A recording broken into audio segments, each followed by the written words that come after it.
Ah, I never knew there could be such simple pleasure in sitting in my new, fully furnished sound area, listening to the crackling fire of my old fireplace here in the corner, hearing the rain come down on the, yes indeed, that is, a tin roof. So, I'd like to welcome you to our first official post-move cozy horror with me, Dr. Plague.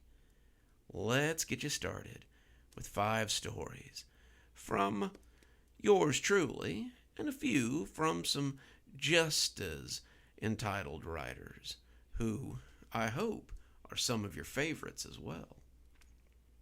Today's cozy horror is going to have a little bit of a theme to it. We're going to hear 5 stories of the strange things our families sometimes leave us, whether it be items or ideas or maybe even a curse or two. Today, we'll revel in that strange sense of inheritance that we get from those who may no longer be with us. We'll start out with a story by yours truly about an odd curse passed down through the line. A curse that affects those who run afoul of it in a very interesting way, a very horrific way. So let's begin with a story about the Elgnarts. It was something of an open secret in my family, a secret that could get you killed if you weren't prepared. In my family, there are always very specific rules about certain things. We cut our meat very small. We don't drink too fast. We don't go into water deeper than our waist. And we don't put our face in the water when we do. It's something you come to understand pretty quickly, or you don't live very long. I remember losing breath for the first time when I was 6, and it scared the hell out of me. It was a simple thing, but those are usually the things that trip us up. I had been out playing in the yard, the July heat beating down on me, and I was sweating profusely as I came pelting up to the hose pipe to the house. I should have gone inside to get a drink. Mom had told me that 1,000 times, but I was so thirsty. The water was cold and nice at first, running down my face as I took long drinks. I was guzzling before I knew it, drinking like a dog as my tongue stuck out. And that was when it happened. Suddenly I was coughing, gagging, but the more I coughed, the harder it became to breathe. It wasn't like I couldn't catch my breath. I felt like someone had their hands around my throat, and they were choking the life out of me. I was scared. A child of 6 isn't supposed to be scared like that. And as the little black spots started appearing in front of my eyes, I started to see something. It was like looking at a photo-negative person, an outline made real. It had long, spindly fingers, 3 times as long as a normal person's, and it had them wrapped around my neck as it throttled me. All I could do was look up at it, watching as it shook me slowly and firmly by the throat. I was blacking out, slowly dying in the clutches of this monster. But that's when I heard someone screaming from behind me, "Elgnarts, Elgnarts, Elgnarts." Just as quickly as it appeared, the creature was gone again. It had broken apart like smoke on a breeze, and my mother was holding me as I lay in her arms. "I'm sorry," she said. "I'm so sorry. I told you to be careful. You always have to be careful. The Elgnarts is always waiting to get you." Back then, I didn't even think to ask her what the creature was. I was a child, Children believe in monsters. We don't question whether there are monsters or not. We question when they will come for us, or if we will be prepared. My mother had saved me, but she had also taught me how to save myself. I was lucky that day. Some members of our family are not so lucky when the Elgnarts comes for them. Despite the curse that followed us, I had a few siblings, 2 brothers and 2 sisters, neither of whom made it to adulthood. I had 2 older siblings, Sam and Gabrielle, and 2 younger siblings, Nikki and Matthew, a boy and a girl of each. I was what you would call a middle child, but I wouldn't be for long. Their deaths were too much for my father. He died before I finished high school, but my mother lived on. It was like she couldn't allow herself to die, knowing that she had to protect her children. Then, just her child, me. My sister was the first to go. She was older than me, 2 years older, and we often played together. I don't think she believed in this creature, but she had always been lucky. She didn't have a chance to see it, like I did. But when I was 8 and she was 10, she died very suddenly. I'm not sure if she believed then, but I believe that she saw the Elgnarts before she went. Mom was busy that day. My baby brother was less than a year old, and he needed a lot of care. My sister and I were home. My older brother was out with friends, and my younger sister was at our aunt's house with her daughter for a play date. And we were sitting around the house being bored. We were watching cartoons, lying on the couch, when we heard a sound that all children hope for. It was the gentle music of an ice cream truck. We both got excited, running to our rooms to see if we had any money, and we were out the door before our mother could even think to stop us. She was in the back, trying to get Matthew to sleep, and when the truck pulled up to the curb, we made our orders. Gabby got a bomb pop, and I got a Choco Crunch. I was eating slowly, taking my time as Mother had taught us to, but Gabby was excited. She had wanted a bomb pop all summer, but the ice cream truck didn't come down here very often. She was practically dancing on the sidewalk, dropping the wrapper beside the curb as the truck drove slowly up the road and away from us. She took a big bite, getting almost the entire tip of the bomb pop in one giant chomp, and I saw as her throat worked in an attempt to get it all down. She wheezed, her air cutting off as the ice cream bulged her throat. I got scared, watching her hands scrabble at her throat as she tried to breathe, and as her eyes got wide, I saw something in them that made me remember that day 2 years before. She was seeing it, the Elgnarts, and it was proving itself much more lively than she had believed it could. I couldn't see it, but I watched as something took hold of her throat.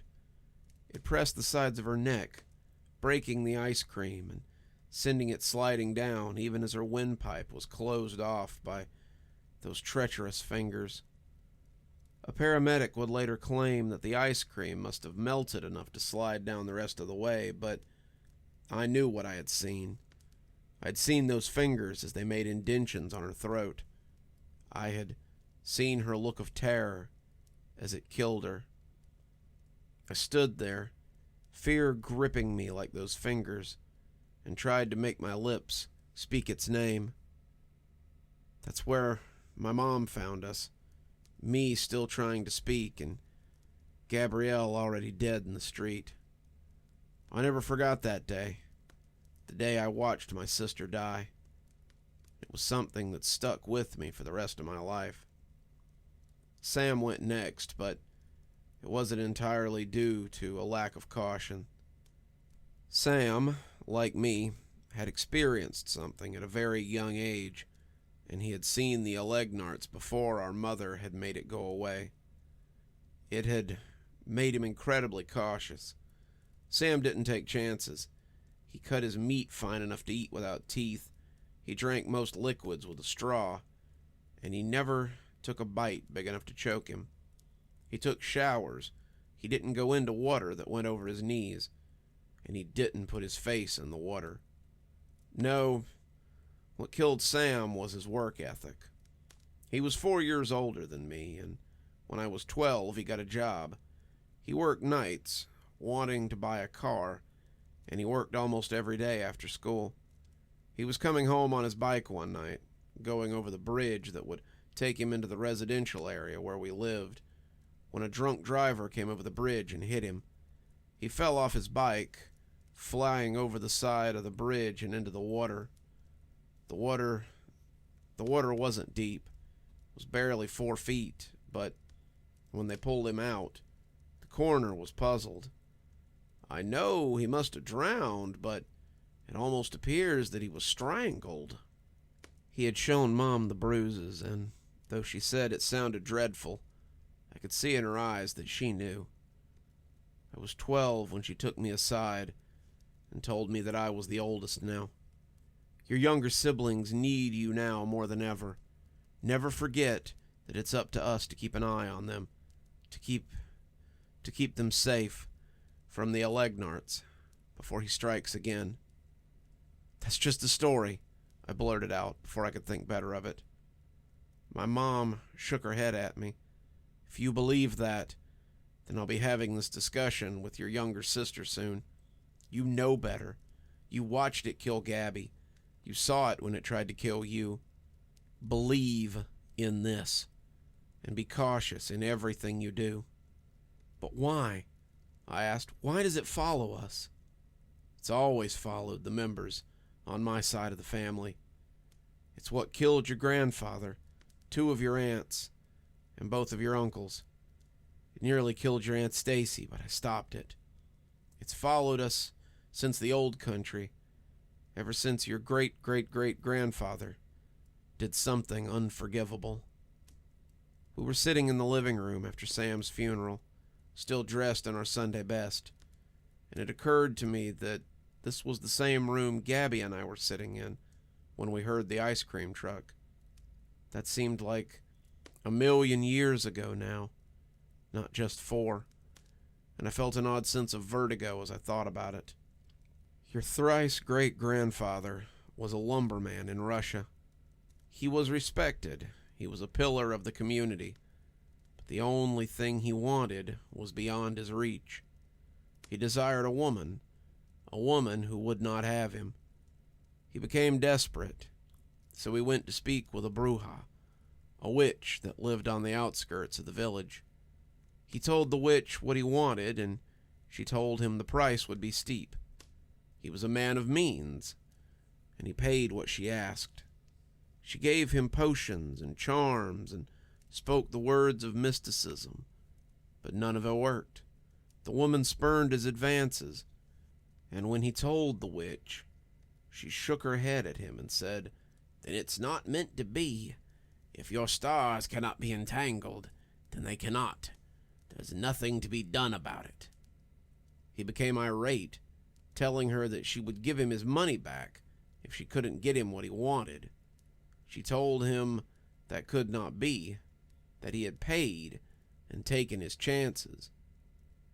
Your great-great-great-grandfather became irate, and what he did next could not be taken back.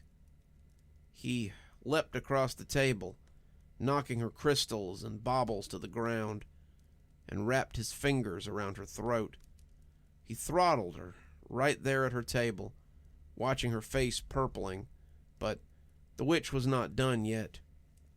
They say her lips never stopped moving, even as he strangled the life from her. And though he could not hear the words, he would remember them later. Elgnarts, Elgnarts, Elgnarts. She repeated them again and again, even as he strangled the life from her. He felt his own throat closing a little as the rage took him. When he finished, he let go of her and stepped back. He realized what he had done, and He sure was sorry, but there was no taking it back. Unknown to him, the witch had thrown her death curse on him, and it followed his bloodline for the rest of time. The Elgnarts follows us now, just waiting for the opportunity to squash us. It killed all but one of your great-great-grandfather's children, and your great-great-grandfather's children, and so on and so forth. It would have left only me, I suppose, but I saved your aunt, and have kept a close eye on her ever since. I told her husband about the legend, and now he watches her so I don't have to. That's why you have to help me watch your siblings, so it doesn't happen to them. And so I did. I watched over Nikki and Matthew like they were made of glass, and that's why they nearly made it to adulthood. Matthew was about 4 years younger than me, Nikki too, and it was strange to think of what they might get up to if given the opportunity. It didn't matter. I watched them like a hawk. I hovered over them ceaselessly, and though I think they resented it, they also understood. I stopped Matthew from choking on spaghetti when he was 9. I stopped Nikki from drowning in the kiddie pool when she was 11. I stopped Matthew from choking on a soda when he was 12. I stopped Nikki from choking on ice when she was 13. It was a full-time job, but thinking of Gabby made it easier. I had to save them, like I should have saved her. And it worked, until Nikki suddenly went off script. She wanted to go to the beach with her class in the 10th grade. Nikki, I don't think it's a good idea. I was 20 then, still living at home and watching after them. Nikki was 16 and Matthew was 14, and Dad had been dead for nearly 3 years. It was a heart attack. There had been a close call with Nikki, and she had nearly died after an accident with an allergic reaction to cigarette smoke. He had collapsed during it and never gotten back up again. After that, I was even more attentive, watching for Dad and me, and it seemed like just the chance that the Elgnarts had been looking for. Well, I'm tired of never doing anything fun. I want to live a little. I'll be fine. Don't worry so much. Well, what if I chaperone the trip? What if I... No, she said, but she said it gently. I have to be responsible for myself sometime, even if it's just for a little while. My mother and I tried to talk sense into her, but she wouldn't listen. She went on the trip, telling us that she would be fine, but I went anyway.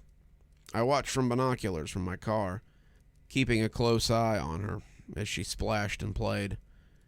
I was too slow to save her, though. Too far away. She washed up an hour after the riptide got her, and then it was just me and Matthew. Matthew almost made it. He was so close, 17 and on the cusp of graduation. He had become like Sam, careful in the extreme. He saw the writing on the wall, had seen the Elgnarts many times, more times than he could count, and intended to beat the odds. He went nowhere. He came straight home, and he seemed to be certain that if he could make it to adulthood, he might beat the odds. He was sure of it, and as his 18th birthday approached, I kept an extra close eye on him. He was never far from my sight. We went everywhere together, and Mom commended me for my determination. I'd failed Nikki. I couldn't fail Matt. In the end, I never had a chance. We were watching TV, something mindless, when Matt got up and went to the bathroom. I got up too, but he shook his head, saying that he'd only be gone for a second. He needed to pee. It wasn't life-threatening. He went to the hall bathroom, and a moment later, I heard the toilet flush. I heard the water come on. I heard it go off. Then I heard a thump that had me running right away. He was sprawled on the ground, clutching at his throat and gasping for air. "Elgnarts, Elgnarts, Elgnarts," I cried, not wasting time looking for fingers as I acted quickly. Nothing happened. "Elgnarts, Elgnarts, Elgnarts," I cried again. but still nothing. I called for Mom, but she was out back hanging laundry and wouldn't discover that her youngest was dead until it was too late. I tried CPR, but his chest wouldn't rise. I checked for finger marks, but there were none. Nothing was squeezing his neck, I would later find out. What had happened was just bad luck. He'd slipped on the floor mat and hit his throat just right, so that his windpipe was crushed. It was a 1 in a million injury, but it didn't stop the family curse from being fulfilled. So I stood there and held his hand, being with him as he died. He was scared.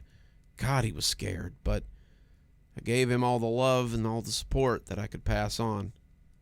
After that, it was just Mom and I. But I've decided that it ends with me. I'm scheduled for a vasectomy next month. I do not intend to have children that I will then have to also watch die. Mom didn't understand. She was furious at first, but I think she gets it now. If I never procreate, then the curse ends with me. If I have to remain celibate or become a priest or something, then that's what I'll do. Either way, there will never be another target for the Elgnarts. And so, he will strangle out, as he has strangled out my bloodline. It seems the least I can do to honor the siblings that I couldn't save. That's a good one. I really like stories about family curses that live on well past the cursee. It's always fun to see just how depraved some people can be, how spiteful, how insistent that the punishment fit the crime that they foresee. Moving right along, we've got a story about how sometimes the inheritance comes in the form of ashes. Sometimes instead of money or land or the things you believe you're entitled to, you get a vase full of the last remains of your loved one. So, let's hear a story from wolfking 69, a story about Grandpa's ashes. Little is known about my grandpa, which is strange, but it's not like he's ever been a person of interest. All that we knew was that he was in the Army. After that, he suffered from PTSD and died under mysterious conditions. The end. It was December 2017. Nathan and I were home decorating for Christmas. Mom was out on a shopping spree. We were jerking around when Des showed up, a longtime friend of mine. With the three of us in the house, something was bound to happen. Nathan decided to go call his girlfriend, Anne. They'd been going out a couple of days now. "Dude, who's this?" Des pointed to the urn that was situated under the tree. "That's Grandpa. You can touch him. I know you're into freaky stuff." But it was already too late. His hands were all over the thing. Des had already opened the urn. Looks like drugs. What do you think would happen if I snorted some of it? Think you'll get high or just dead? He took a handful out of the urn. I inched closer to try and take it away from him. "Dude, come on. I don't think you'd get high." "Probably not." He raised an eyebrow and smirked. I knew that look. We'd been friends for over a decade, and I could tell when he had a messed up idea. He was an idiot. Maybe so was I. That's when we got along. Plan was simple. Get Nathan to snort the grandpa ashes and get first-hand experience of what would happen. Chances are, nothing would happen.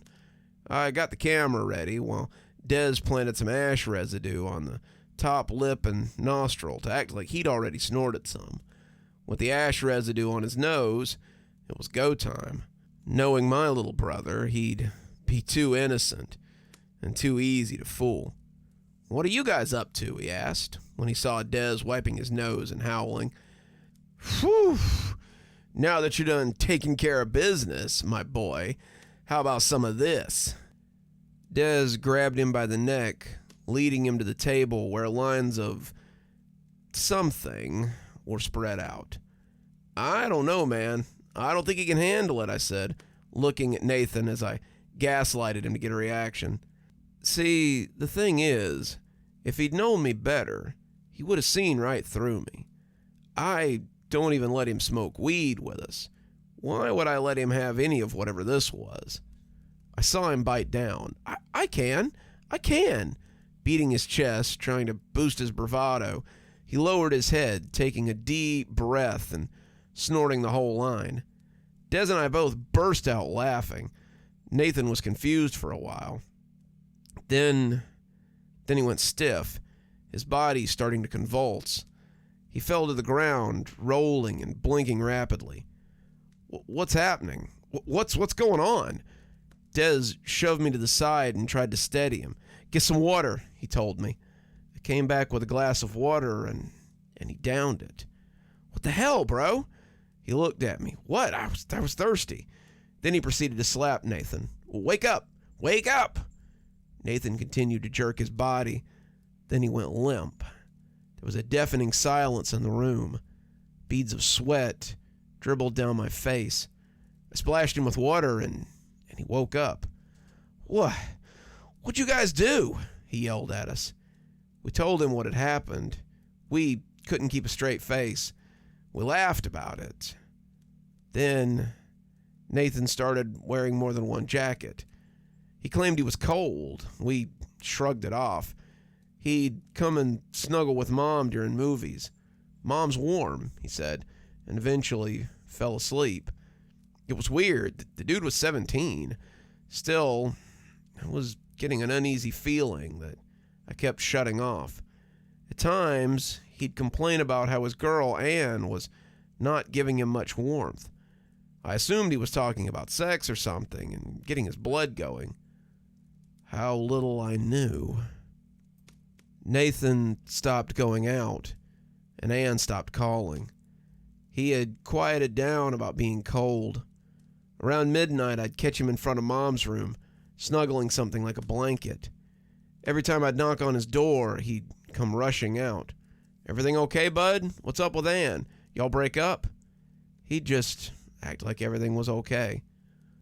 Then one day, while we were watching a movie, Des leaned over and told me, Dude, I heard from Cass's boyfriend Diego, who went with Brian to the theater, about how Matt's cousin, you know, his brother's a little slow. He heard Kelly say, Anne's missing. I don't know, dude. It's kind of weird. That was news to me. Nathan told me that everything was fine, and he had just spoken to Anne. I think he's lying. We need to check out his room. Des looked at me like I was high. He sized me up from head to toe. I mean, I was high, but he was making it a little obvious. I'm not about to go in your brother's room and check out his weird collection of who knows what. Hey, what are you doing? Let go. Nathan had fallen asleep, snuggled up with our mom on the couch like he did sometimes, and I wasn't about to waste the opportunity. A strong stench wafted from Nathan's room as we approached. We had to cover our noses. That's nasty, man. Does he crap the bed or something? Ugh. I turned around, looking for something out of place. Des had pulled his blanket and found the source of the smell. There was what appeared to be skin, neatly laid there. Parts of it were jagged. It was signs that whoever had skinned the person was an amateur. What are you guys doing? We both spun around and found Nathan standing there, eyes hollow and devoid of emotions or recognition. He tilted his head to the side. Oh, I see you found Anne's blanket. She was saying I was getting under her skin, so I got under her skin all right. See, Tate, I've been feeling chilly for a while now, but Mom's home, and Anne's skin helps me sleep better at night. There's 2 more fabrics to that skin blanket, though. He took a few strides towards us, snuggling the thing, bloodshot eyes watching us. You killed Anne and took her skin? What, are you sick? The whole scene made my head hurt, realization dawning on me. He was possessed. He had to be. You're messed up, man. Like, really messed up. Des pulled the skin by the corner. There were bloodstains and bruises. The thing was flappy. He scrunched his nose. He's capable of that. What else is he capable of?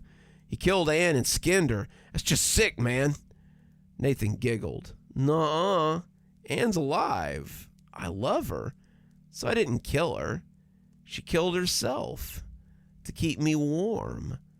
After the whole ordeal with the powder, I was feeling cold, you know? My heart sank, blame crashing into me. We did this.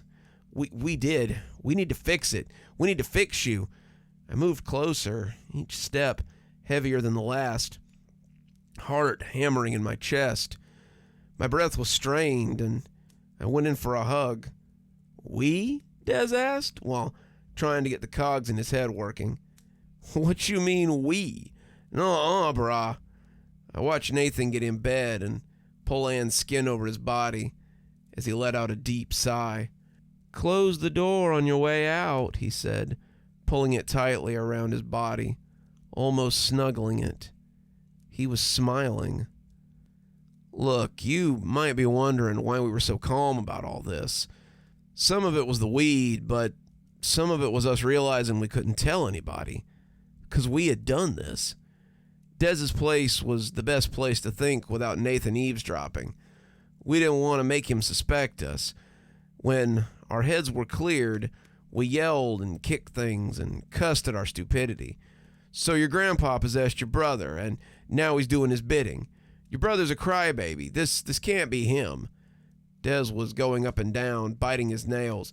And dead people are cold, meaning that's why he's feeling cold, and he only finds warmth in those he loves, like your mom.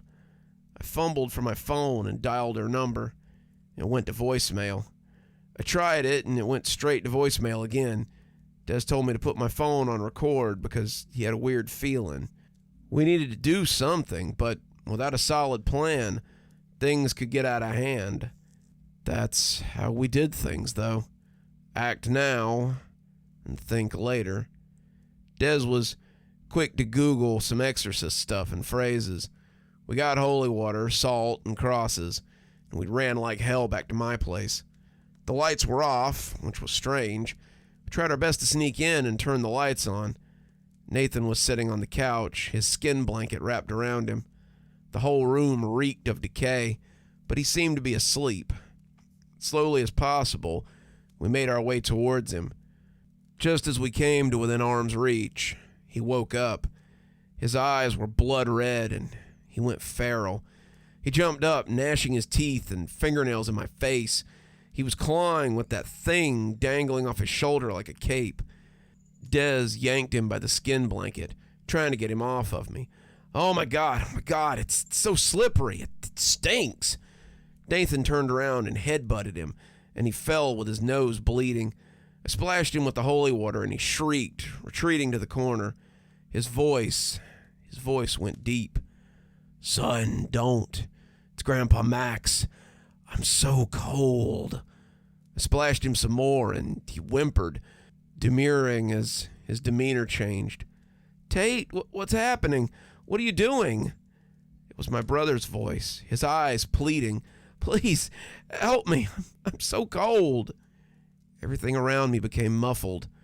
I looked at what I was doing, then back to the person before me. I'm sorry.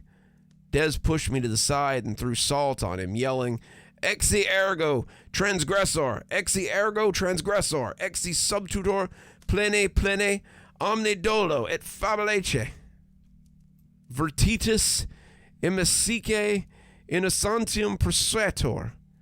Nathan growled through gritted teeth as Des went on speaking that faux Latin.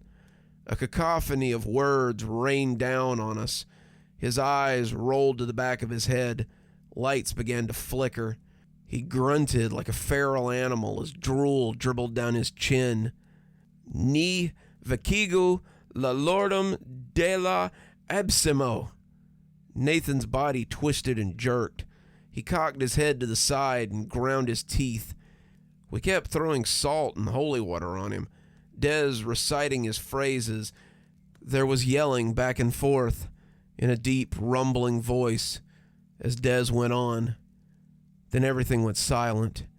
Nathan fell to the ground, limp. Is it over? Is it done? I didn't respond, but I dashed to my brother's side. I hugged him tight, and as I held him, he seemed to come back to himself some. What happened? Why am I wet and on the floor?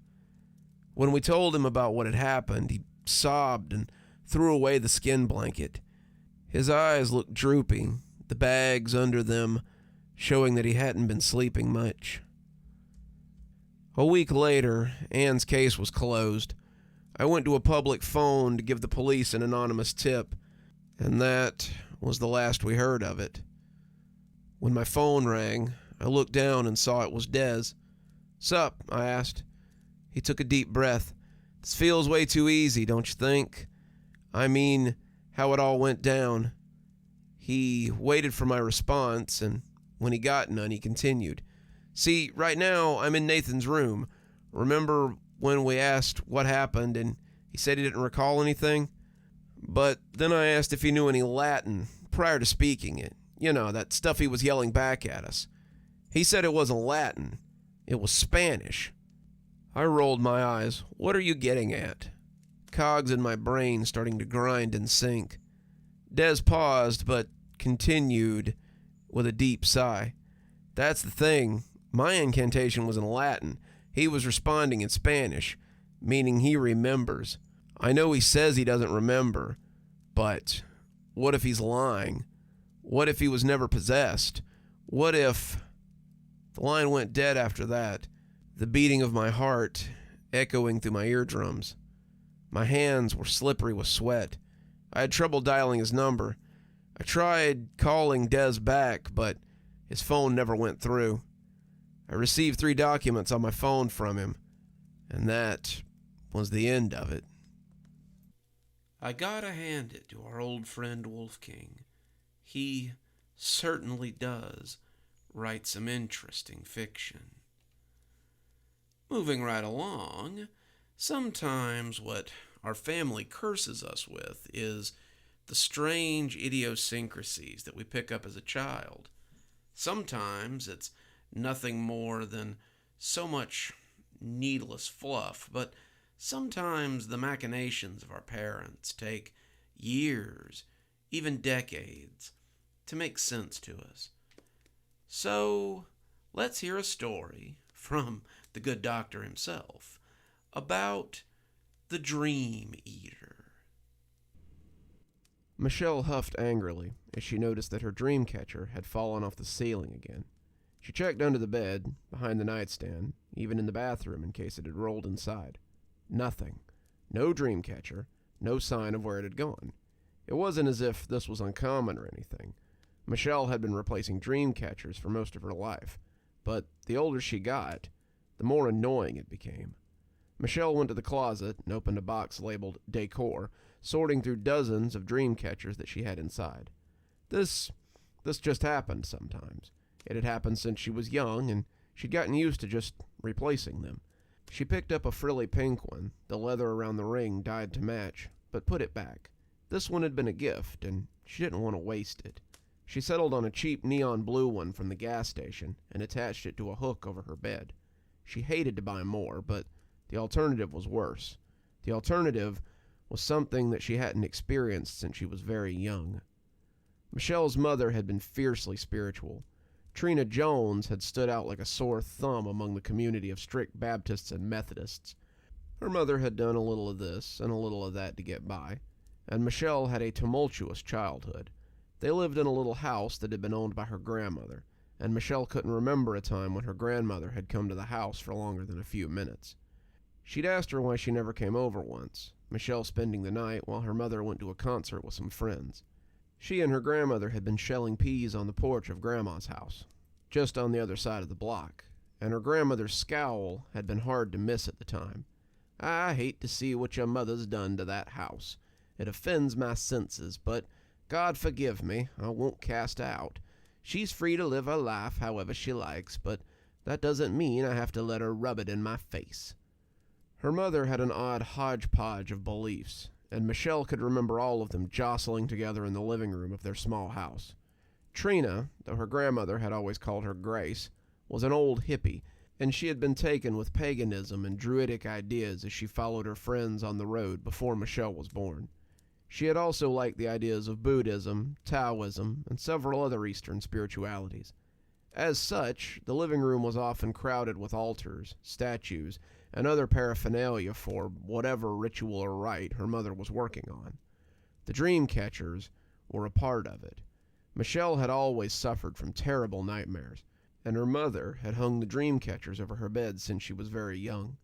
Her mother had also noticed the rate at which the dream catchers disappeared, but if she knew why, she never said.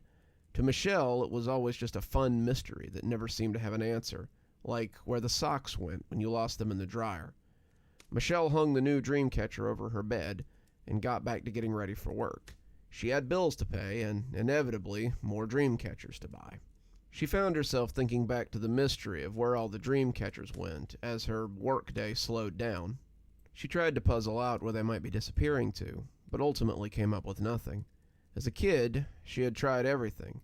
She had nailed them to the ceiling. She had set up little nets to catch them if they fell. She had gone so far as to set up a little camera one night to see if someone was taking them. But the recordings had stopped at 11 when it ran out of tape. She hadn't really thought about it in a long time, but the more she pondered it, the more curious she became. She made a mental note to set up her phone camera tonight and see if she could find out what was taking them. The phone wouldn't run out of tape, unlike her video camera, and maybe she could figure out what was going on. 4 nights later, and 3 deleted 8-hour recordings later, Michelle woke up to find her phone knocked over and her neon blue dream catcher missing. The video that she scrolled through that day at lunch was less than helpful. The phone had recorded the dream catcher until about 2 a.m., seeing nothing but the dust motes and the circles of feathers on the strings that hung from the ceiling. Then, at 2:07, Michelle heard a soft sound like a latch being slid, and the window had whispered open. A shadow passed over the camera, which was knocked over a few seconds later. No matter how many times she rewound the footage, Michelle couldn't tell what had knocked the camera over. It recorded nothing else but darkness for the rest of the night, until she had picked it up in the morning and turned it off. That gave her something new to worry about. Who was stealing her dream catchers, and why? Surely it couldn't be the same person all these years. She'd been losing dream catchers since she was 3 years old. She had moved 2 states away from her childhood home and moved into 3 different dorm rooms before settling into this apartment. It couldn't be the same person. But then, who was it?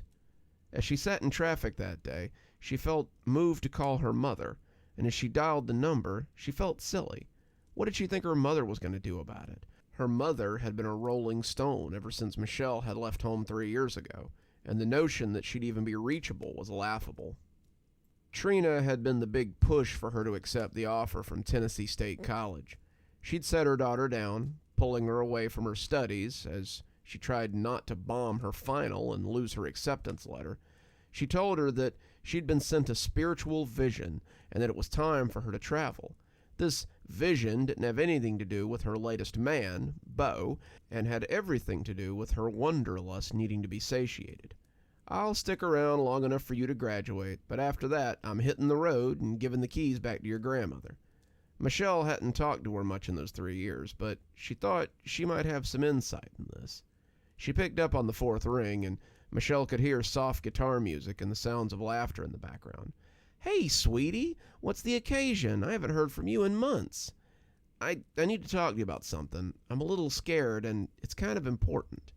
Michelle heard the sound quiet as her mother walked away or stepped into someplace. "What's wrong, Micah? You need a reading or some crystal healing?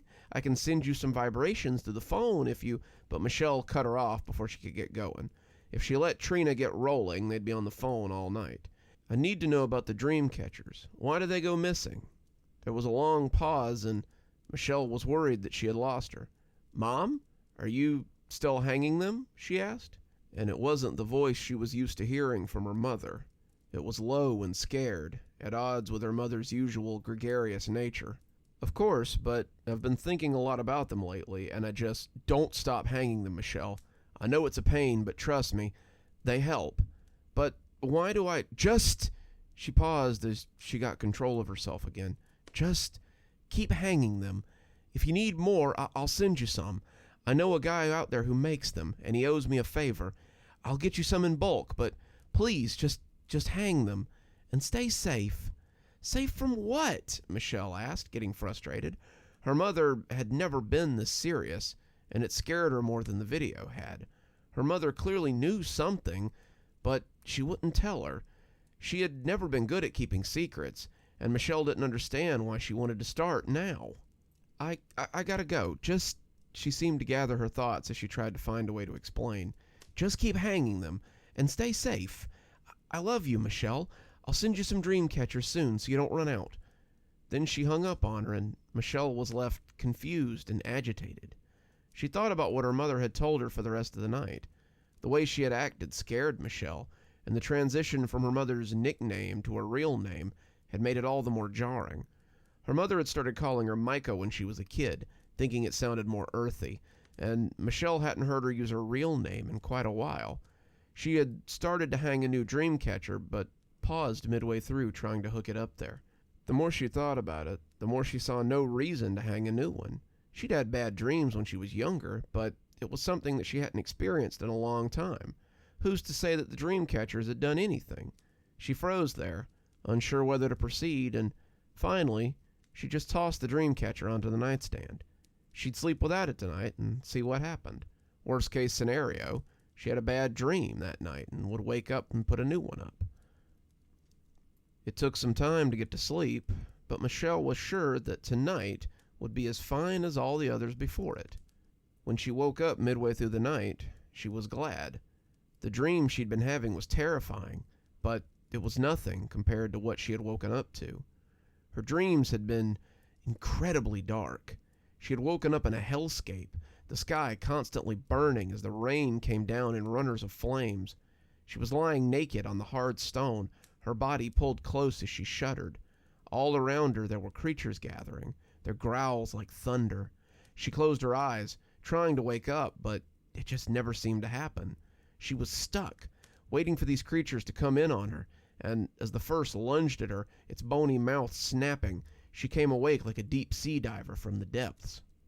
She thought for a moment that she was still sleeping, until she felt the pressure in her ear.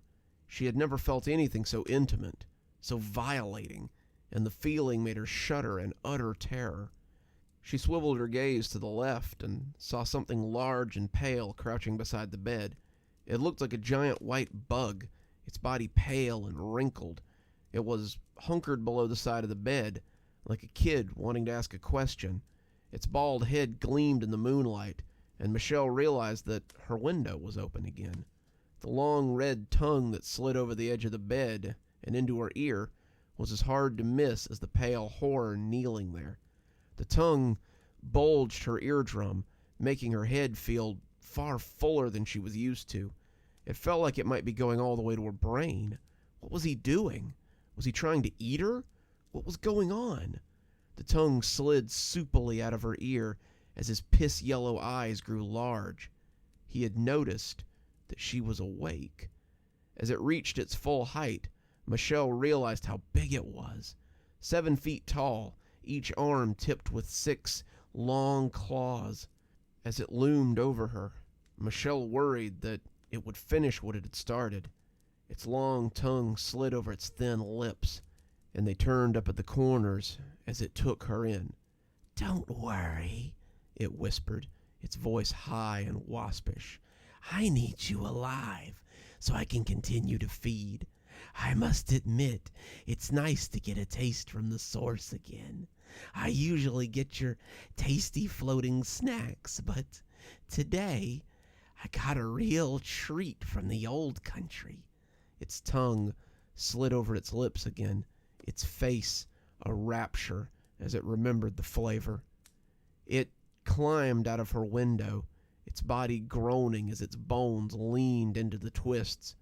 But Michelle felt utterly paralyzed. She didn't understand what was going on. What in the world was that? Had that been what her mother had been trying to protect her from? Had she known about it? Why hadn't she just told her? Michelle pulled her knees to her chest, the terror sending shudders up her frame, and as the birds began to chirp and the sun sent pink fingers over the edge of her window, she finally reached for her phone. Her mother sounded sleepy when she picked up, but it sounded like she might have been expecting the call. "So, you saw it, then?"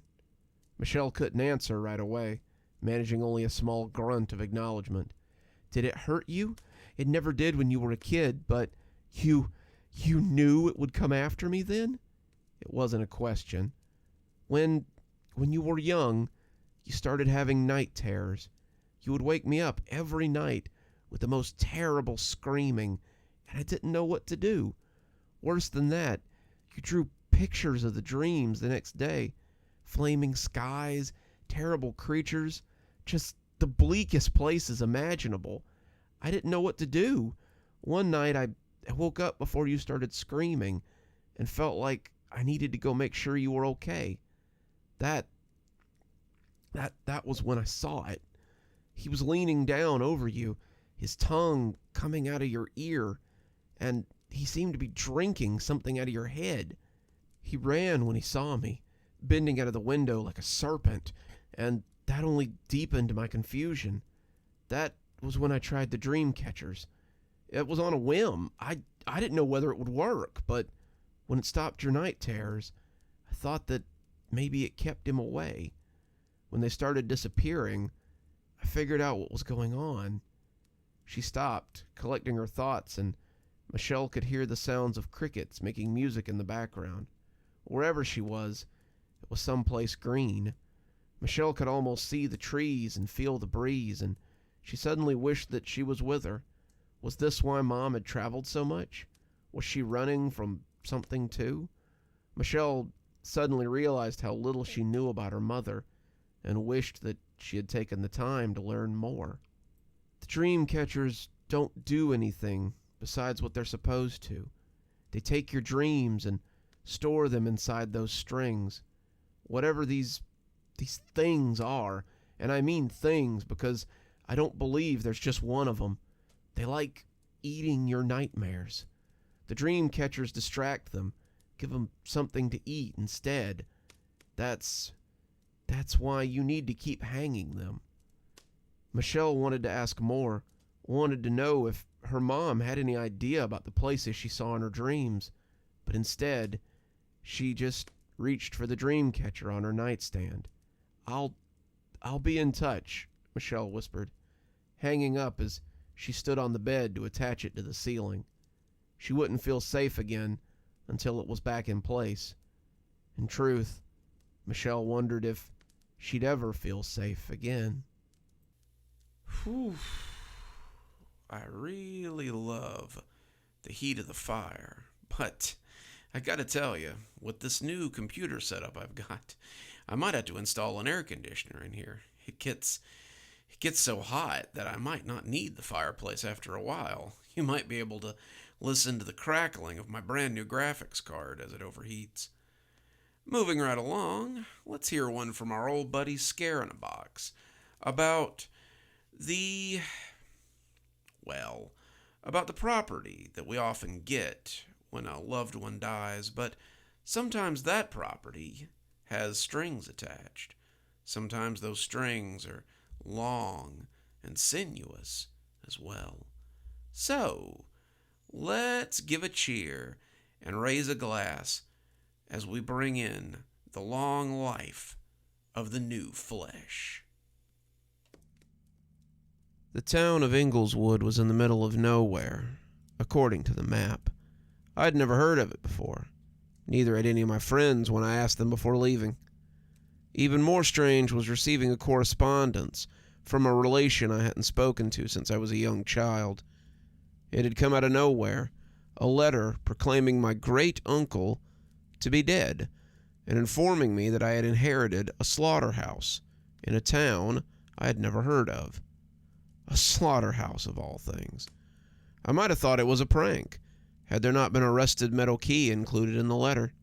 Somehow, part of me knew the key was real, and that it belonged to the slaughterhouse my great-uncle had once owned.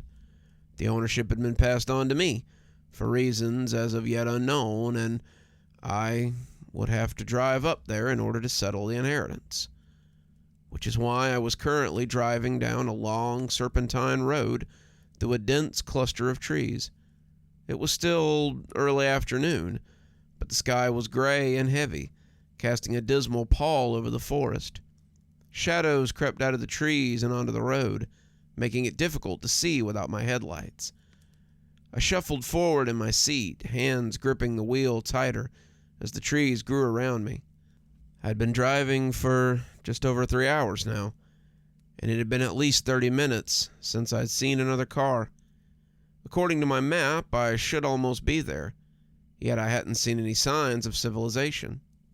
Nothing but empty fields and abandoned, ramshackle buildings in the middle of nowhere. And now, this forest that seemed endless and labyrinthine. The tires hit something in the road and the car jerked, throwing me forward in my seat. I slammed my foot on the brake and the car skidded to a halt, gravel hissing underneath my tires. I glanced in the rearview mirror and spied a shadow in the road, and I couldn't tell what it was. Had I hit an animal or something? I hadn't even seen anything. I debated ignoring it and driving off, but in the end, I cut the engine and climbed out of the car.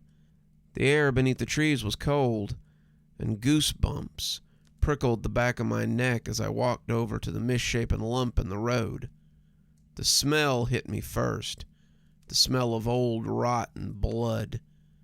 It was an animal carcass, a rabbit maybe, or something. It was too mangled and bloodied for me to tell.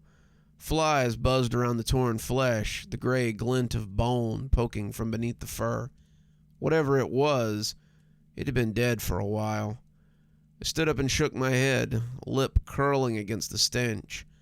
I'd move it off the road, but I didn't have anything with me that would do the trick, and I'd rather not touch it without proper protection. I would just have to leave it. Maybe carrion birds would come and pick it up later. I returned to my car, feeling a little bit nauseated, and drove off, watching the dead animal disappear behind me. 15 minutes later, and I finally broke free of the forest. Muted gray sunlight parted the clouds, dappling my windshield. On the other side of the trees were more fields, still noticeably empty. Found it odd that there were no cattle around, no sheep or pigs either. What was the use of a slaughterhouse if there was nothing to slaughter? In the distance, I glimpsed a small cluster of buildings. It was more like a settlement than a town. Stone and brick and straw. Not the kind of place I expected to find myself inheriting a building. Had my great-uncle really lived out in the middle of nowhere? Was that why I'd never heard of him?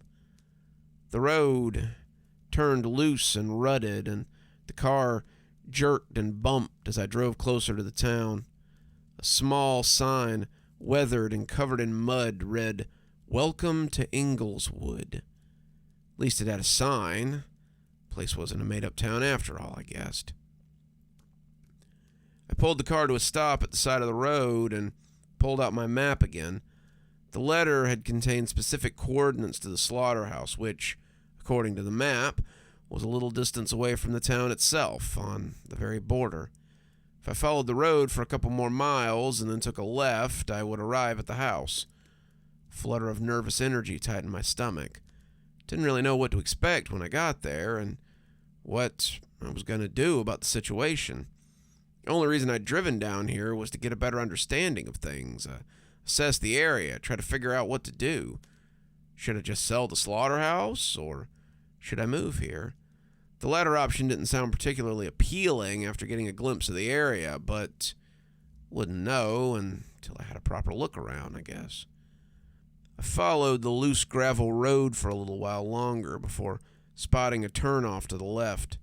The remains of a broken stone wall lined the path, and I spotted another sign that was too rusted to read. Signaled to turn, even though there was no other car in the area. I followed the path through the sheltered wooden area until I reached a small house. It was more of a cottage, really, with white brick and a thatched roof. The place had an air of dilapidation about it, as though nobody had lived here for quite some time. Considering my great-uncle had passed recently, I knew that wasn't true. Beside the house was a large freestanding shed. A rusted padlock was chained around the door, and I knew without a doubt that the key I'd been given was the key to the shed. Did that mean the shed was the slaughterhouse? I parked the car on the grass and climbed out. The air out here was fresh and pleasant, a nice change from the city, though beneath the fragrance of nature I could smell something else, something darker, richer, old blood and rust and butchered meat. I threw a brief glance at my surroundings. My gaze skimmed past the trees and the field and the faint curl of smoke blotting the distant sky. I couldn't hear anything beyond the wind. No bird song, no chittering bugs. Couldn't hear cars or people or anything that would suggest there was a town nearby. I let out a sigh. Maybe it would feel lonely living out here. I was used to the city, after all. I grabbed my rucksack from the truck and fished out the letter and the key I'd been given. No key to the house, which was odd. I'd phoned my great-uncle's executor before driving out here, but apparently all material belongings were still inside the house, and the shed key was the only thing that had been passed on to me directly. I walked up to the cottage door and tried the handle. Locked, unsurprisingly.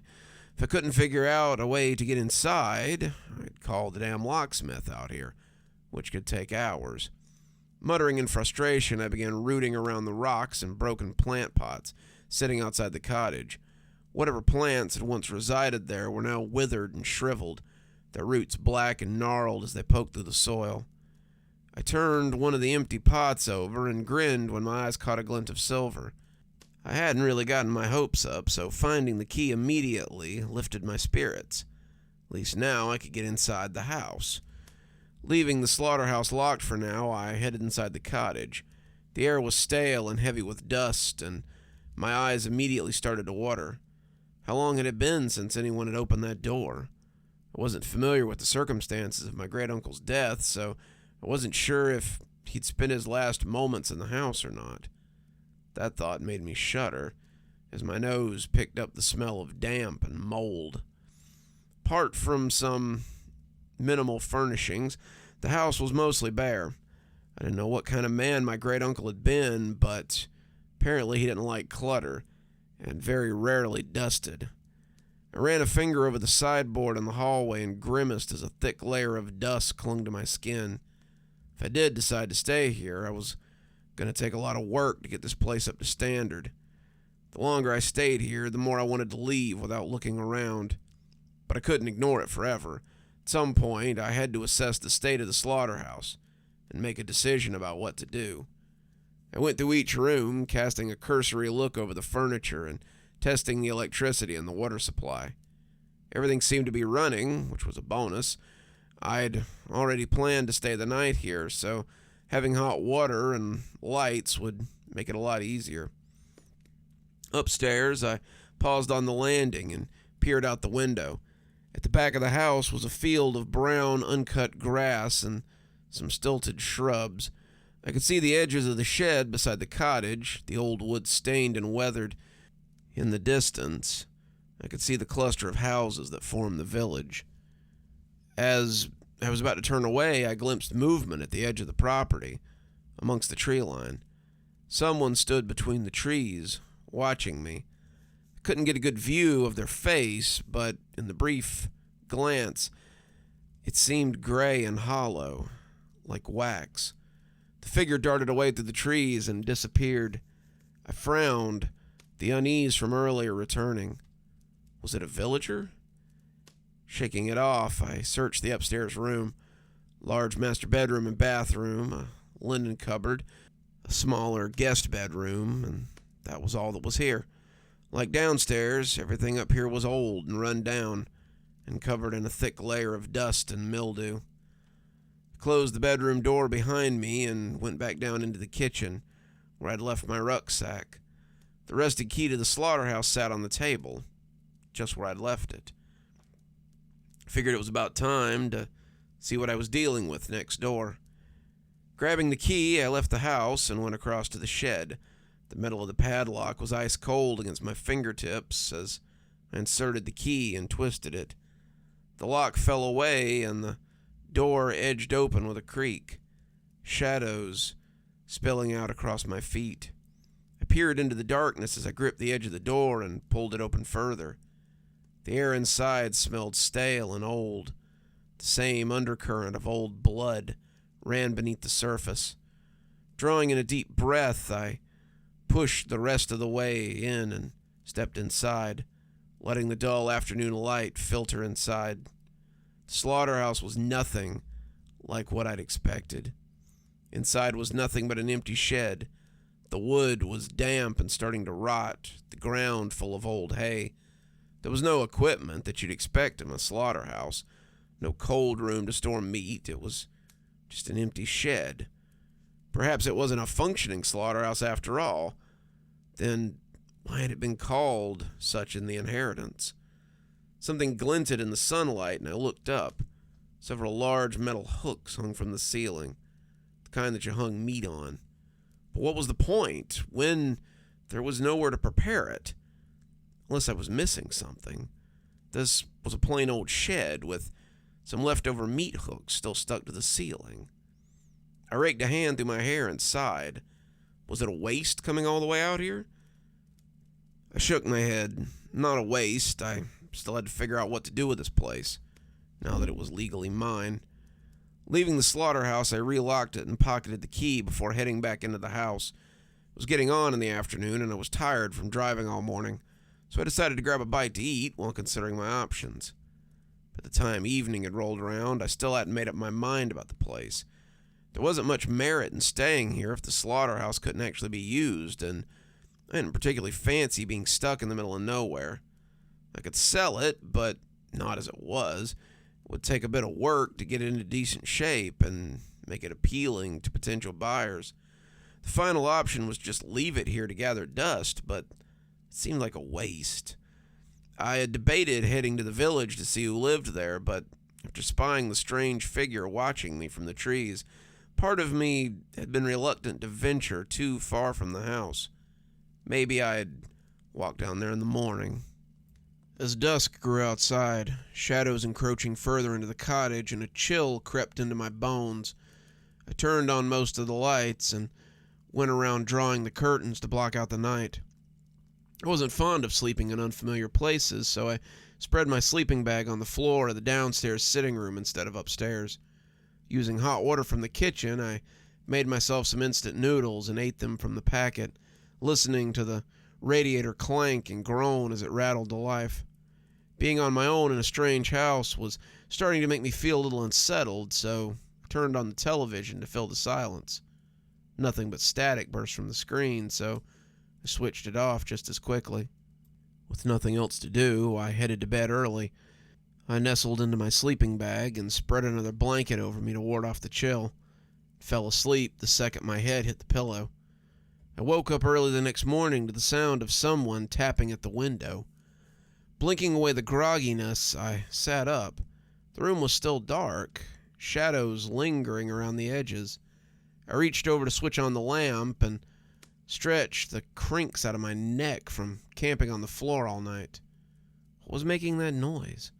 The curtains were still drawn, but I could see movement in the gap between the edges.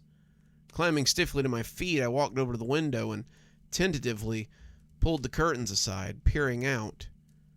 A beady black eye stared back. It was a crow. Ruffling its inky black feathers, it tapped its beak 3 more times against the glass before flying away. I watched it go, frowning. Dawn had yet to break, and the sky was still in the clutches of night. According to my watch, it wasn't even 5 a.m. yet. But I was awake now, so I dragged myself into the kitchen to get some instant coffee. I slept right through the night, but I remembered having strange dreams in the midst of it. dreams about meat and fresh and bloodied meat hooks, no doubt because of the circumstances I'd found myself in. When I returned to the living room, I found the key to the slaughterhouse sitting on top of my rucksack. I thought I'd left it on the kitchen table, and seeing it elsewhere left me momentarily disconcerted. Had I moved it there? I must have. There was nobody else here but me. Maybe I'd slept less well than I thought. I didn't trust the pipes enough to have a hot shower, so I changed into a fresh pair of clothes and drank my coffee until the light grew outside. It was another damp, gray day, and the forest was as silent as it had been last night.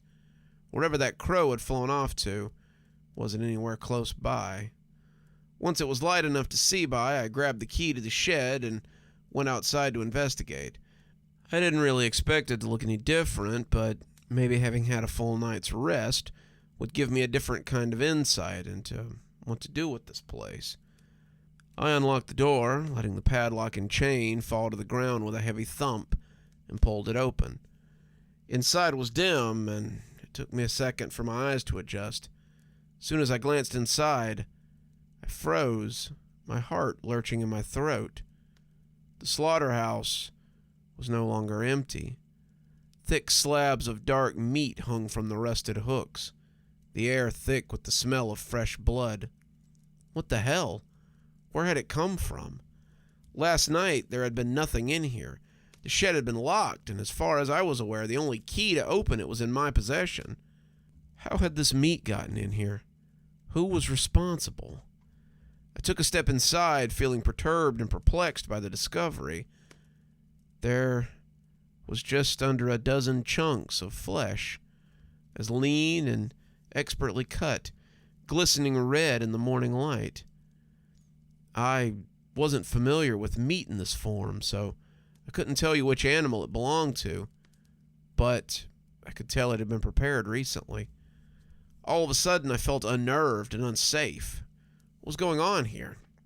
This was supposed to be my property, yet someone had clearly been creeping around here last night, hauling slabs of meat into my shed. I didn't like the thought of that at all. As I tried to sift through my thoughts, I heard approaching footsteps from behind. My heart pulsed faster as I turned around, not sure what to expect. A group of about 20 people were approaching my property from the trees. The first thing I noticed was their gauntness. Like that mysterious figure I'd seen in the forest, their skin was pallid and their flesh sunken, their clothes hanging like rags off bony shoulders. They looked starved. "Meat," one of the strangers cried, their voices hoarse and brittle. "We have meat again." "We have meat again," someone echoed. "We are saved." "What?" I muttered, stumbling back in surprise as the group of people, presumably from the village, drew closer. "What's going on?" "You brought us meat. You saved us," the older villager in the front of the mob said, reaching out his hands in a thankful gesture. Before I could do or say anything, the villagers piled into the shed and began removing the meat from the hooks, slinging it over their shoulders with joyous cries. "Wait, what are you doing?" I blurted, aghast at their action. The man from before tottered up to me, his eyes sunken and his cheeks hollow. "Thank you. We're so happy the slaughterhouse has a new owner." He seemed about to turn away, so I quickly grabbed his arm, my fingers digging into his flesh. What is going on here? Where did this meat come from? A slow smile spread across the man's face, revealing pink, toothless gums. "You don't know? This place is cursed. See?" He pointed into the shed, and I followed his gaze. Fresh meat was starting to grow from the hook, materializing from air.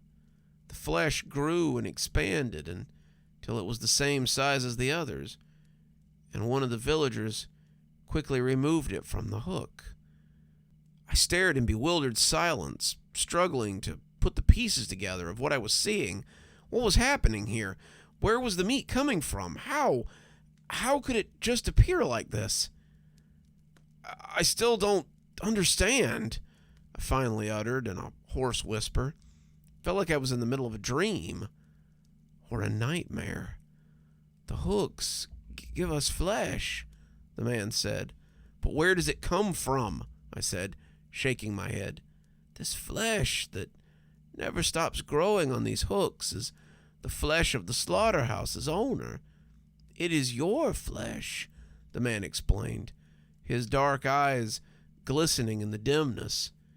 Behind me, meat continued to grow from the hooks, and the villagers continued to harvest it. My flesh?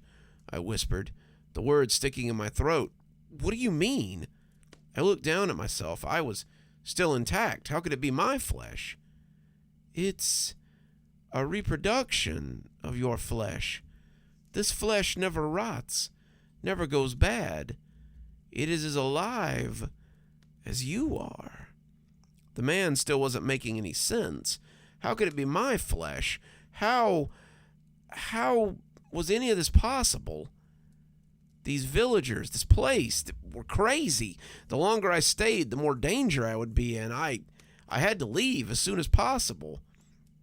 As if reading my thoughts, the man placed a hand on my arm, a warning look in his eye.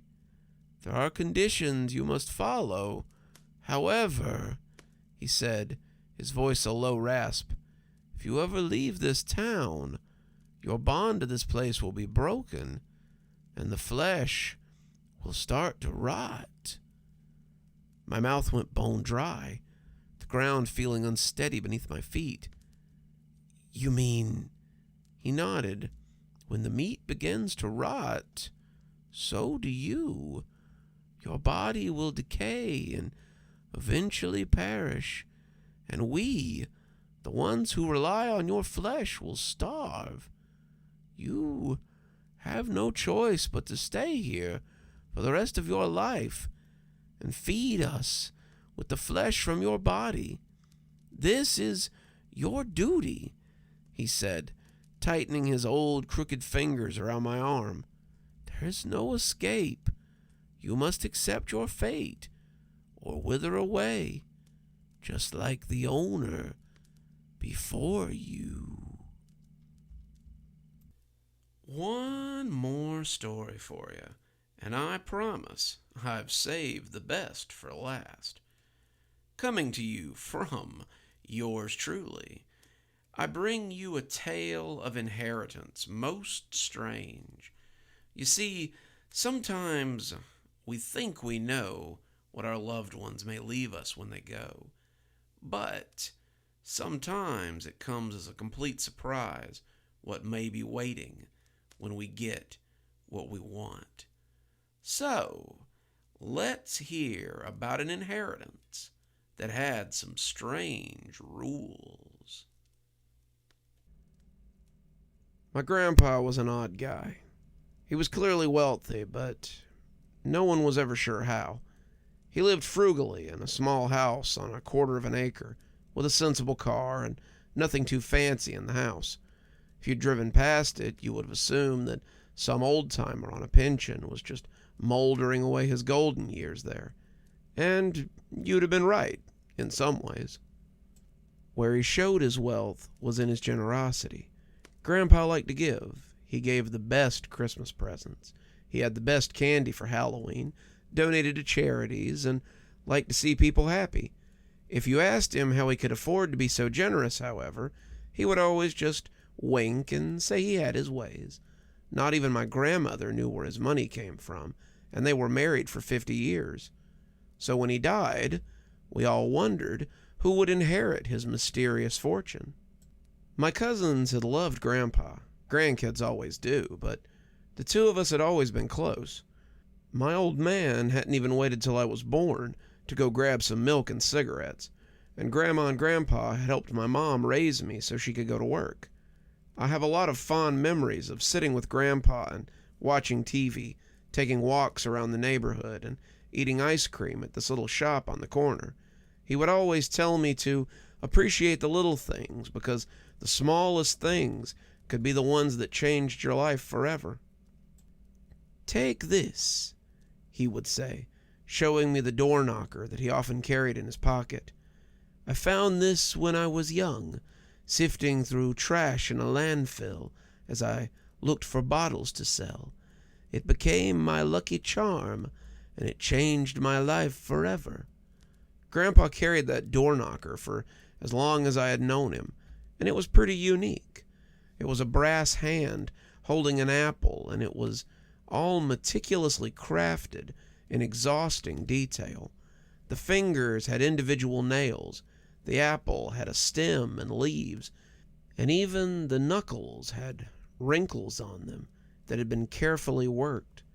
I couldn't believe as a young child that Grandpa had just pulled this out of a dump, but he carried it everywhere, and I suppose it did bring him luck. The funeral was beautiful, everyone there having nothing but kind words for Grandpa and his family. After the service, my 3 cousins and I were asked to come to a will reading at the lawyer's office, and Grandpa had been as generous in death as he was in life. My cousins had received a trust fund for each of them, the amount payable on their 30th birthday, with a small living expense each month.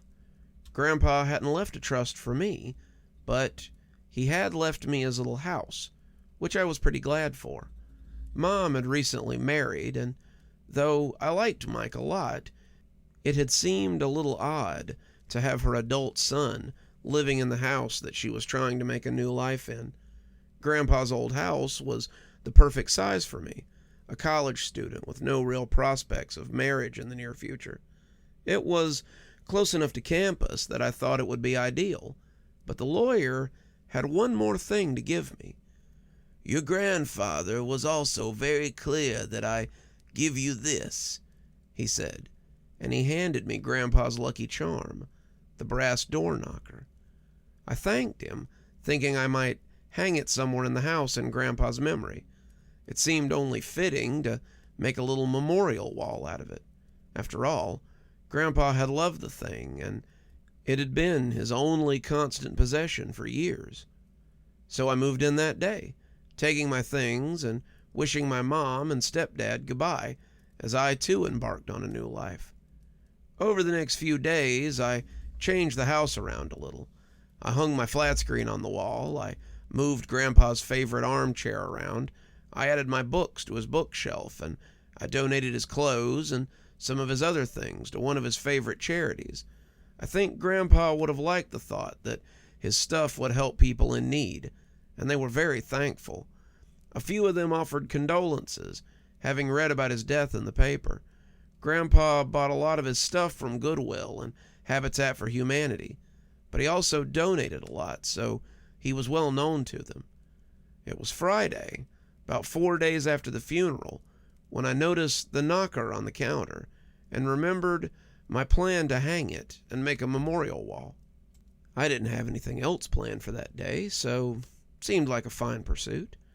I hung the knocker in the living room, putting it above the little shelf where I put some candles and a picture of Granddad. I put his wallet up there too, something else he was never without, and I added a tin of Altoids, a pocket watch I'd seen him wear, and a few other pictures of him. The door knocker was the centerpiece, and it all looked very nice when I was done. As I finished, I stepped back and admired it, thinking that Grandpa would have liked it too. That night was the first time I heard the knocking. I was lying in bed, doing some doom scrolling before I went to sleep, when suddenly I heard a loud thump from the living room. I took out my earbuds and listened, wondering if something had fallen over or maybe someone was at the door. But I didn't hear anything. I shrugged, thinking it had been my imagination, but just before I could slip the earbud back in, I heard it again. 3 long booms from the living room, then silence. I got up, wondering who could be knocking at my door at this time of night, and went to the front door and looked out the peephole. I opened the door to see if someone was joking around, but there was no one there. The front porch was empty. Grandpa didn't have any bushes or anything to hide behind. The kid, or whoever, would have had to been the freaking Flash to make it off the porch without being seen, and I closed the door and started to go back to bed. I'd come to the hallway that led there when I heard it again. 3 long booms, then silence. I turned back, looking at the door, but there was nothing. The knocking hadn't come from the door. I would have been able to tell. No, it had come from the living room. I glanced around, looking for someone at the window, or maybe the rattle of a woodpecker on the eaves, but there was nothing. I decided to go back to bed and try to make sense of it later, but that wasn't the last time I heard it. I heard the knocking a couple of times over the weekend, but I could never quite nail down where it was coming from. It was always either 1, 2, or 3 knocks, followed by a 10-second pause, and then the same number of knocks before it stopped. By Monday, I was pulling my hair out, wondering if this was the pipes or something in the walls. Then I finally caught it. I'd found a wedding picture of my grandparents sitting in a desk, something Grandpa had probably put away so he wouldn't miss Grandma too much, and I decided it would look very nice on the shelf with the other memories. I was adding the wedding picture beside one of Grandpa accepting an award for philanthropy when the knocking on the wall suddenly rattled and thumped. I jumped back, not sure what to make of it, but it thumped once, twice, 3 times, and was quiet for about 10 seconds. I had just thought it might be a fluke or something. Then it did it again. Thump, thump, thump. Then silence. I took it off the wall and looked for some kind of motor or something, but it's just a normal brass knocker. It happened 2 more times that day, and I was extremely curious as to what made it do it and why. I started going through Grandpa's desk, hoping for some explanation, and that's when I found the letter. It was in the middle of a ledger book, addressed to me, and it wasn't even sealed, which was unlike Grandpa. It was just a single page of notebook paper, and I was glad to see Grandpa's cramped handwriting speaking to me from the page. I hope you're enjoying the house, and I hope you found this letter in a timely manner. I'd considered leaving it to Wilson to give to you, but I thought it might be better if you came across it naturally. Also, I wanted you to receive the knocker, and Wilson may have decided to keep it if he read the letter. He's a good man, an honest man, but greed can do funny things to people. You've probably noticed by now that the door knocker taps on its own sometimes. You wouldn't believe how I discovered its power, a complete accident, but I swear that what I'm about to tell you is absolutely true. The door knocker opens to different places. Place it on a door and wait for the knocks. Once it knocks, open the door and travel to where it takes you. The knocker only has 3 destinations, but they have been of great benefit to me and our family. When it knocks, you'll have 10 seconds to open the door. The second set of knocks is the door closing, so it won't work if you catch it on the second set. 1 knock opens onto the treasury, a room of treasures. Coins, gems, gold, all piled to the ceiling. If anything guards it, it has never bothered me, but I'm always careful not to take too much. 2 knocks opens onto the library, a room stuffed with bookshelves. You can spend hours, days even in this place, and time won't pass outside the door. I've learned so many things here, things lost to time, and read about things that have yet to happen. 3 knocks opens onto a void, a darkness that I dare not enter. Anything you put in here will be gone. Anything. There's no ground outside it, though, so don't walk in. I'm ashamed to say that it's where I've been putting my trash, but it's also where I hid your dog, the one I said that ran away when you were young. He died suddenly, just lay over and died, and I put him in there before you woke up from your nap. I'm sorry I never told you, but you were so young when it happened that I didn't think you would mourn him for long. The knocks were never consistent, but each knock seems to come at least once a day. The 3 knocks usually come in the evening or the early afternoon. 1 knock is usually in the morning or before noon, and the 2 knocks come when it will. While you're inside, don't let the door close. I was stuck in the library for a long, long time once, and was fortunate that your uncle came along and opened the door. Time doesn't affect people the same way inside the door as it does out here, so spend as much time as you want there. If you get hurt, however, you'll be injured, so be careful. You and I have always been close, and I know that you and your cousins have speculated for years about my mysterious fortune. The knocker is yours to do with what you will, but always remember that money breeds difficulty, which is why I have always kept it a secret. Good luck. I love you, kiddo. I read through the note a few times, trying to make sense of it.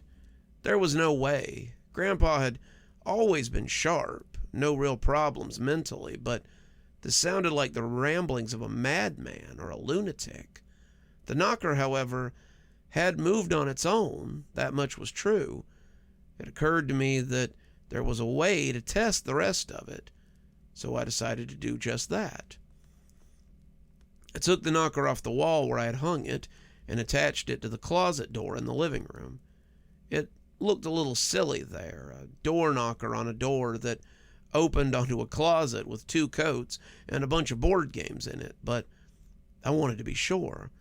It was silly, the kind of thing you read about in fairy tales, but I wanted to be sure.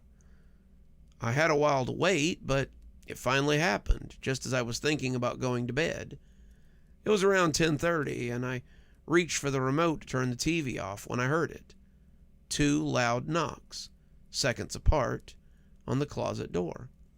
I popped up, remembering I had 10 seconds to get there, and threw the door open. I expected to find the same closet that had been there earlier. I expected this to be a joke from my grandfather. But I didn't expect to find the great library that he had talked about on the other side. It was huge, a library to rival any I'd ever seen, and the windows shone with perfect sunlight as I stood in shock. The shelves were tall, taller than the roof of the house I stood in, and they had long trestled ladders with wheels to slide along the floor. I could see a grand staircase, and I felt sure that there would be levels above the next as well. I could learn anything in there. I could learn everything in there. But I remembered what Grandpa had said about not getting closed inside, and I looked for something to prop the door open with. I saw an end table and pulled it over to put in the way, stepping inside and marveling at the space. I spent hours perusing books. There were books on languages, on history, on science, on anything I would want to know. I only explored the first floor that night, but there was enough there to keep me reading for days, maybe months. I was studying architecture at college, and there was a whole section of books I could use to study any period, any style, and anything else I wanted. This place was like the libraries they talked about in Alexandria, the libraries in the Harry Potter books, and some kind of wizard's private collection from a fantasy novel, all rolled into one. Time may have moved differently here, but it didn't stop me from getting tired. I'd been excited when I came in, but after a couple of hours, I was yawning and rubbing my eyes. I decided to come back another time and let the door close as I pushed the end table out of the way. It was true. I couldn't believe it, but I had seen it myself. Grandpa had a magic door knocker. I spent the next few days testing each knock pattern, and Grandpa's observations had been spot on. I found the room with the gold in it the next day, and it was almost more impressive than the library. Think of a room full of any kind of money you could want. Gold bars, U.S. currency, ancient denarii, little stones with things scratched on them, gems, pearls, silver nuggets, and other things I didn't even have a name for. I reached for a stack of hundreds with a shaky hand and brought them out before I let the door close again. I had made about $2,000 in a matter of seconds, and I put it somewhere safe before heading to class. The void was a little scarier when I got to it, but I'd been setting garbage bags beside the door just in case, and I was home when the knocks finally came.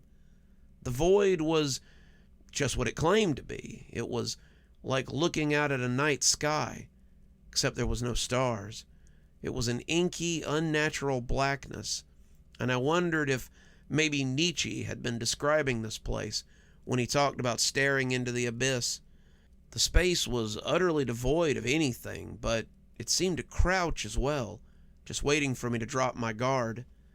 The bags went in, falling into a soundless, airless void before I closed the door again. It was great for a while, truly a blessing.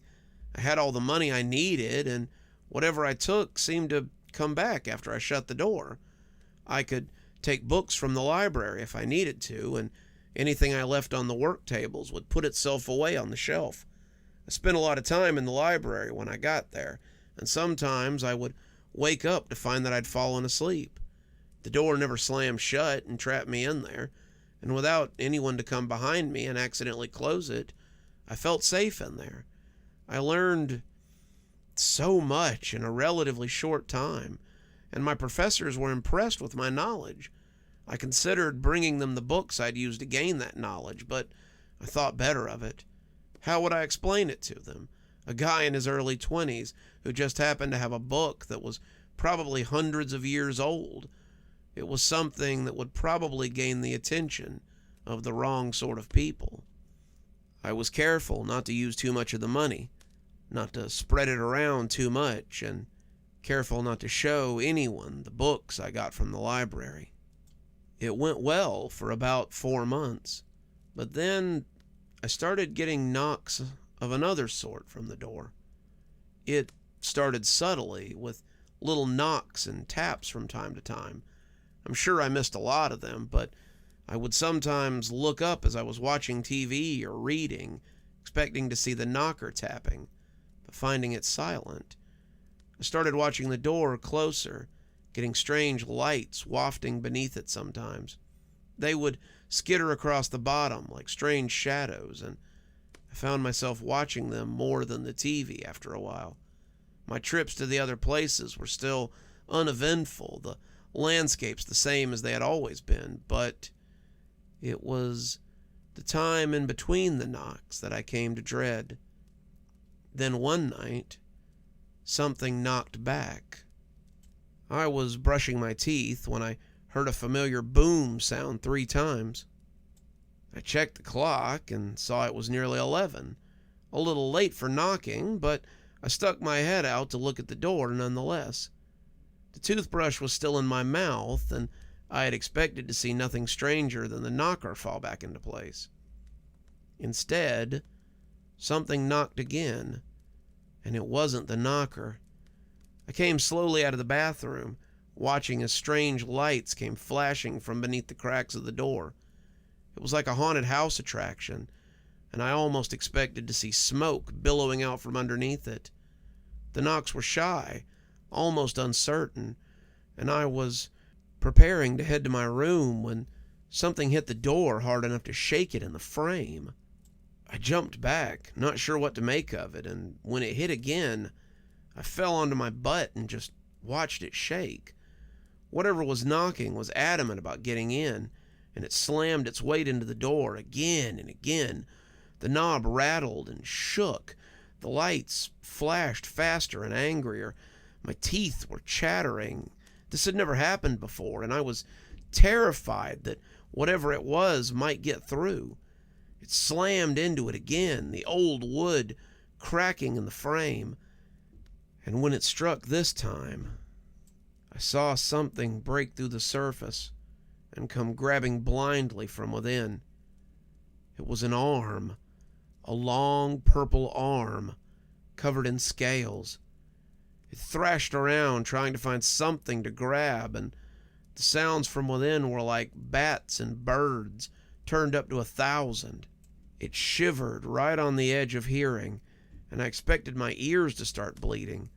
It was looking for the knob, and I wasn't sure what would happen if it found it. Instead, it bumped into the knocker.